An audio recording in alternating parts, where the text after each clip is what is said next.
राधे राधे दोस्तों, स्वागत है आप सभी का आपके अपने चैनल सनातन धर्म पर। दोस्तों, पूर्णिमा की तिथि बहुत ही महत्वपूर्ण होती है। शास्त्रों के अनुसार पूर्णिमा के दिन पवित्र नदियों में स्नान करने और दान पुण्य करने से अनंत गुना पुण्य फल की प्राप्ति होती है। अब की बार साल 2023 में 2 सावन होने के कारण 2 पूर्णिमा पड़ रही हैं। पहली पूर्णिमा अधिक मास में पड़ेगी, इसलिए इसे अधिक मास की पूर्णिमा कहा जाएगा, और दूसरी पूर्णिमा सावन में पड़ेगी। अधिक मास भगवान विष्णु को अत्यंत प्रिय है। यह अधिक मास की पूर्णिमा सावन में 19 साल बाद पड़ी है, इसलिए अधिक मास की पूर्णिमा पर किया गया स्नान, दान, पूजन, व्रत भक्तों की सभी कामनाओं को पूर्ण करेगा। साथ ही भगवान विष्णु सहित माँ लक्ष्मी का और भगवान शिव सहित माँ पार्वती की भी कृपा प्राप्त होगी। पूर्णिमा की तिथि के स्वामी चंद्रदेव को माना जाता है। व्रत धारण करने वाले साधक पूर्णिमा के दिन शाम के समय चंद्रमा को अर्घ देकर अपने व्रत का पारण करते हैं, जिससे कि उनका वैवाहिक जीवन सुखमय होता है। साथ ही मानसिक रोग समाप्त होते हैं। साथ ही पूर्णिमा के दिन सत्यनारायण भगवान की पूजा का भी विधान होता है, इसलिए पूर्णिमा के दिन सत्यनारायण भगवान की व्रत कथा, पूजन आदि अवश्य करना चाहिए। तो दोस्तों, आज की वीडियो में मैं आपसे शेयर करने वाली हूँ कि अधिक मास की पूर्णिमा का व्रत कब धारण किया जाएगा, स्नान दान का शुभ समय कब रहेगा। साथ ही जानेंगे सत्यनारायण भगवान की पूजा का शुभ मुहूर्त कब है, चंद्रदेव को अर्घ देने का समय कब रहेगा, और जानेंगे पूर्णिमा की पूजा विधि के बारे में कि पूजन करते हुए कौन सा मंत्र बोलें और किस प्रकार पूजन करें। इस दिन पूजन करते हुए कौन सा विशेष उपाय करें जिससे कि माँ लक्ष्मी की कृपा मिले। इस दिन कौन सी विशेष वस्तुओं का दान करने से शुभ फल की प्राप्ति होती है। तो इन सभी बातों की जानकारी के लिए वीडियो को पूरा देखें। वीडियो अच्छा लगे तो इसे लाइक जरूर करें, साथ ही वीडियो को शेयर करें। यदि आप चैनल पर पहली बार आए हैं तो चैनल को सब्सक्राइब करना ना भूलें।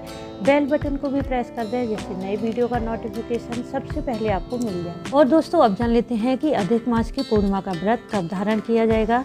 अधिक मास की पूर्णिमा का व्रत 1 अगस्त को रखा जाएगा। पूर्णिमा की तिथि शुरू हो जाएगी 1 अगस्त की सुबह 3:51 पर और समाप्त होगी 2 अगस्त देर रात 12:01 पर। इस दिन स्नान दान का शुभ समय रहेगा सुबह 4:18 से सुबह 5 बजे तक। दूसरा शुभ समय रहेगा सुबह के 9:05 से दोपहर 2:06। सत्यनारायण की पूजा का समय रहेगा सुबह 9:05 से दोपहर 12:27 तक, और चंद्रमा को अर्घ देने का समय है 1 अगस्त की शाम 7:16 पर। और चलिए अब जान लेते हैं पूर्णिमा की पूजा विधि के बारे में। शास्त्रों के अनुसार पूर्णिमा के दिन ब्रह्म मुहूर्त में किया गया पवित्र नदी में स्नान सभी पापों का नाश कर देता है, परंतु ज्यादातर गृहस्थ लोगों के लिए यह संभव नहीं हो पाता। इसलिए यदि आप घर पर स्नान करते हैं तो नहाने के पानी में थोड़ा सा गंगा जल मिला लें, और इस जल द्वारा स्नान करने से आपको गंगा में ही स्नान करने का फल प्राप्त होगा। इसके बाद सूर्यदेव को अर्घ दें और अपने घर के पूजा स्थल में बैठकर पूर्णिमा के व्रत का संकल्प करें। व्रत पूजा में संकल्प करना जरूरी होता है, तभी हमें हमारी पूजा प्रार्थना का संपूर्ण फल मिलता है। यदि हम संकल्प नहीं करते तो उस पूजा का फल इंद्रदेव को प्राप्त हो जाता है, इसलिए संकल्प करना आवश्यक होता है। संकल्प के समय दाहिने हाथ में पुष्प जल लेकर भगवान से प्रार्थना करें कि हमारा यह व्रत निर्विघ्न पूरा हो। साथ ही आपकी जो भी कामना है वह संकल्प के समय ही बोल दें, और पूजा में हुई जानी अनजानी गलतियों की भगवान से क्षमा मांगें। इसके बाद श्री हरि माँ लक्ष्मी का विधिवत पूजन करें। पुष्प, रोली, तुलसी पत्र, हल्दी, फल, मिठाई, मौली से भगवान को अर्पित करें। धूप दीप करें।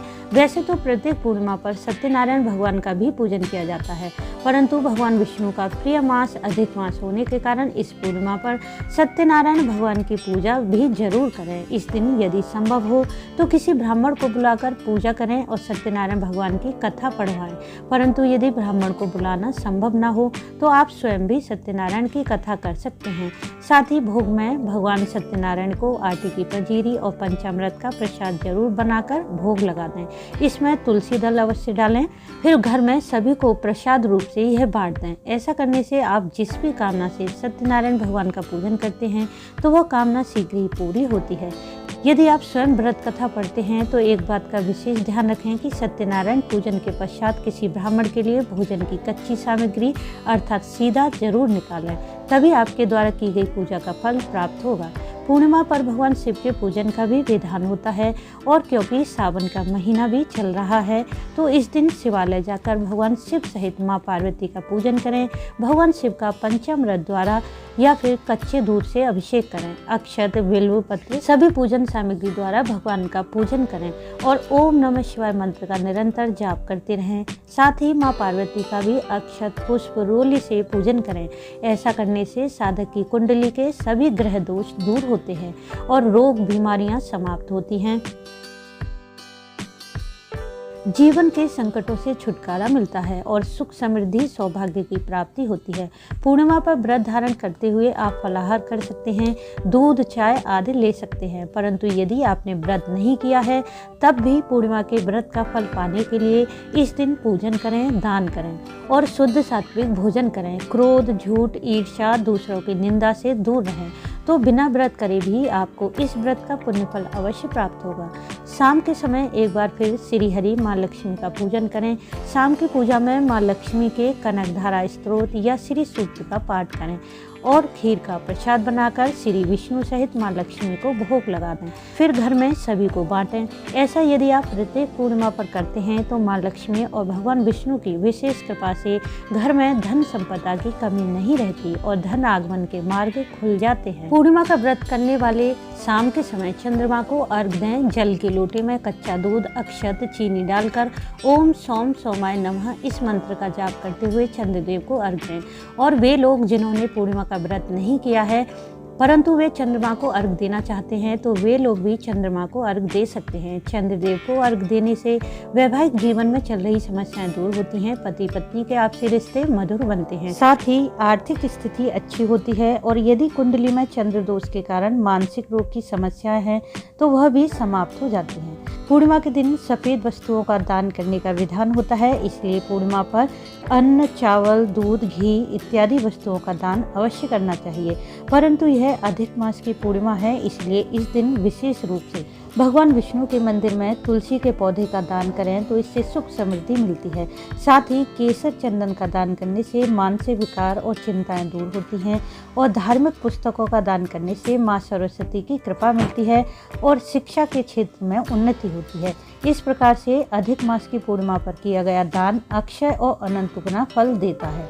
इस मास में दीपदान का भी विशेष महत्व होता है, इसलिए यदि आप पूरे अधिक मास दीपदान नहीं कर पाते हैं तो पूर्णिमा के दिन किसी पवित्र नदी के किनारे, किसी मंदिर में या किसी देव वृक्ष जैसे तुलसी, पीपल, बिल्व पत्र के नीचे दीपदान करने से सभी पापों का अंत होता है और जीवन के सभी संकट परेशानियां समाप्त होती हैं।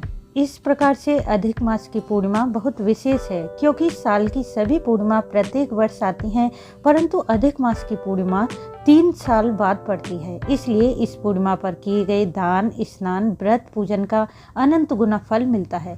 तो दोस्तों, उम्मीद है इस वीडियो से आपको लाभ अवश्य होगा। वीडियो अच्छा लगा हो तो इसे लाइक करें, शेयर करें, साथ ही चैनल को सब्सक्राइब कर लें, बेल बटन को प्रेस कर लें जिससे नई वीडियो का नोटिफिकेशन सबसे पहले आपको मिल जाए। वीडियो अंत तक देखने के लिए आपका धन्यवाद। राधे राधे।